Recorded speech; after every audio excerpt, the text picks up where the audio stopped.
मनमाडला 15 फुटी बजरंगबली यांची मूर्ती उभारणार।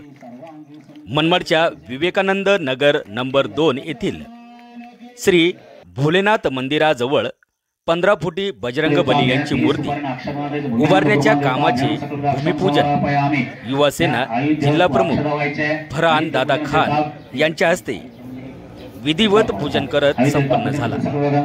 या प्रसंगी शिवसेना शहर प्रमुख मयूर बोरसे, सहसंपर्क प्रमुख अल्ताफ बाबा खान, उपजिल्हा प्रमुख सुनील हंडगे, उपतालुका प्रमुख संजय घुगे, माजी नगराध्यक्ष योगेश पाटील, राजाभाऊ भाबड, कैलास गवळी, महेंद्र शिरसाट, दिलीप तेजवानी, आझाद पठाण, सागर शिरसाट, राजू जाधव, लाला नागरे आदींसह परिसरातील महिला व पुरुष मोठ्या संख्येने उपस्थित होते।